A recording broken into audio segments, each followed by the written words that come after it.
네, 수업 순서 안내 드리도록 하겠습니다. 수업 순서.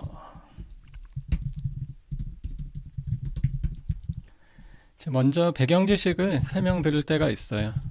근데 수업 초반부에 이렇게 안내 드릴 때도 있고 어, 수업 클로징 할 때 안내 드릴 때도 있습니다.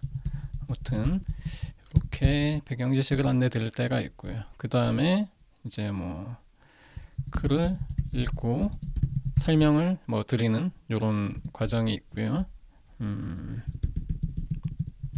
설명이죠.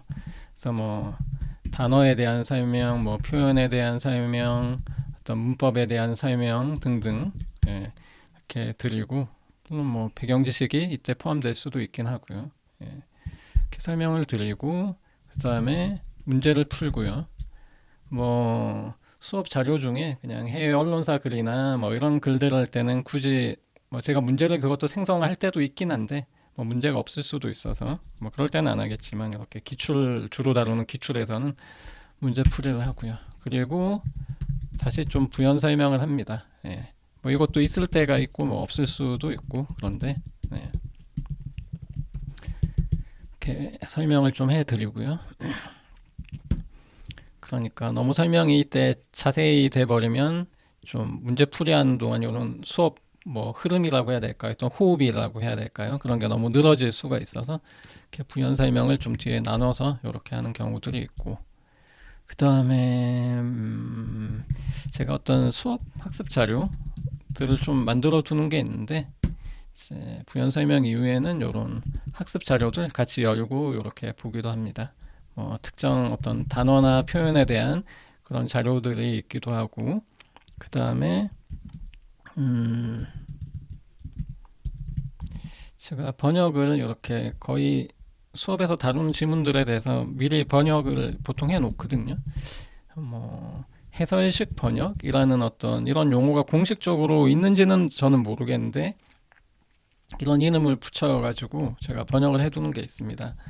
뭔가 정확한 어떤 원칙이 있는 것은 아닌데 이제 학생들이 수업 마치고 나서 독학하다가 뭔가 이 원뜻이 뭐였는지 잘 기억이 안 나는 경우에 참고할 수 있을 정도로 좀 약간 쉽게 좀 풀어서 이렇게 좀 번역을 하기도 하고 또 너무 의역을 담으면 또 헷갈릴 수도 있으니까 의역이라는 표현 자체가 좀 애매하긴 한데요. 아무튼 좀 영어 문장 구조에 맞춰서 그냥 좀 약간 기계적인 느낌?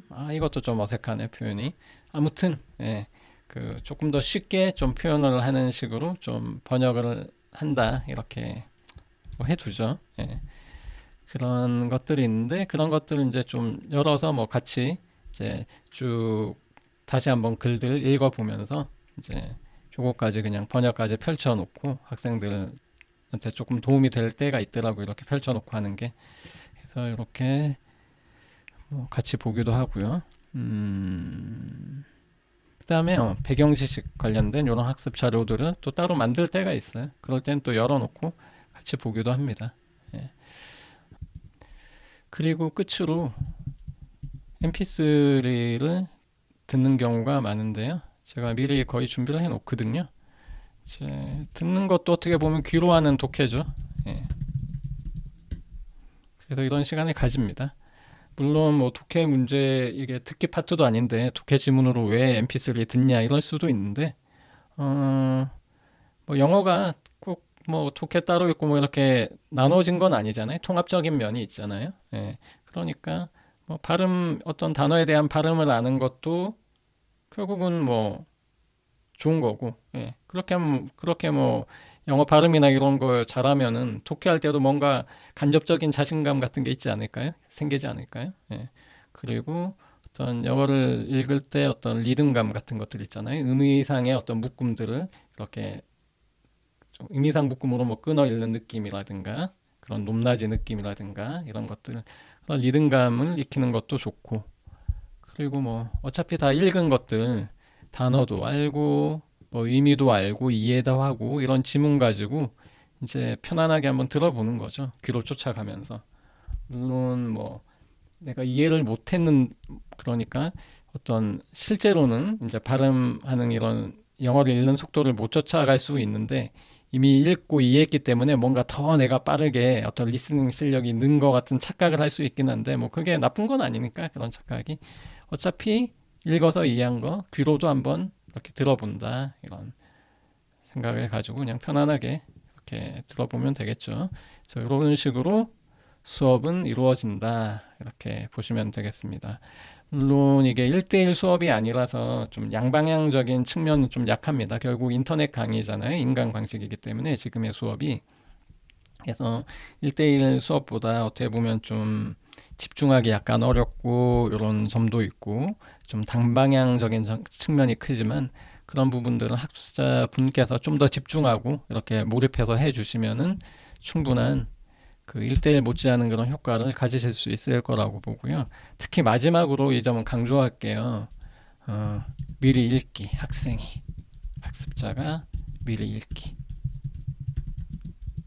물론 이 부분은 어떤 제 강의 시간에 포함이 되어 있진 않죠. 예, 따로 뭐 이 시간을 드리지는 않고요. 그러면 또 영상이 길어지니까.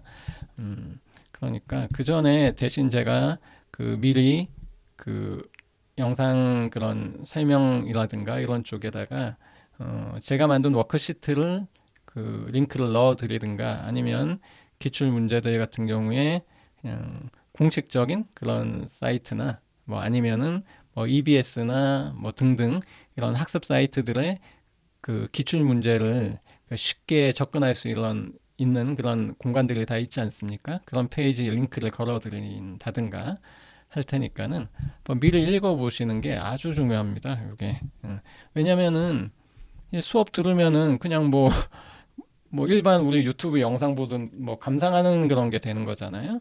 그런데 미리 읽으시면은 수업 듣는 거 자체가 미리 읽는 거의 장점 이렇게 하면은 수업 듣는 거 자체가 이 시간이 복습이 되는 거예요. 예. 그러면은 이렇게 미리 읽어서 예습하고 들으면서 복습하고 뭐 복습을 미리 그냥 해버리는 거. 그 따로 시간 내서 복습을 못 할 수도 있으니까 예. 이렇게 하면 벌써 2번 공부하는 게 되잖아요. 예. 그리고 이 미리 읽는 시간이 그렇게 오래 걸리지도 않고요. 물론 이때 뭐 영어 사전도 찾아보고 하면서 좀 깊숙하게 그렇게 예습을 하시면 물론 더 좋아요. 그런데 간단하게라도 예, 간단하게라도 하여튼 읽는 거죠. 예. 그래서 사전까지는 안 찾아보더라도 찾아보면 물론 더 좋지만 안 찾아보더라도 이렇게 미리 읽어가지고 이렇게 참여하시면 좋다. 그러면은 수업을 들을 때 학생이 어떤 이해한 부분들이 있잖아요. 자, 내가 어떻게 이해한 부분들이 이렇게 있었어. 예. 그런데 전 수업에서는 조금 뭔가 달라. 예. 예. 그러면은 왜 다르지? 이러면서 집중도 더 하게 되고 이렇게 하면서 더 머리에 잘 들어가는 거죠. 그냥 이제 듣는 거는 더 단방향적인 특성이 강한 거고 미리 읽고 들으시면 더 양방향적인 이런 특성이 생기는 거죠. 그래서 아 이런 부분이 좀 다르네. 그런데 맞는 얘기 같네. 이러면서 더 집중이 되고 효과도 올라가고 결국 시간도 복습의 어떤 시간 따로 안 내도 될 수 있고 또는 복습의 시간이 더 단축되겠죠. 그래서 꼭 이렇게 미리 읽고 가능하면 수업을 들어보시라. 이렇게 어떤 거의 필수로 생각하시면 좋겠습니다. 요거는.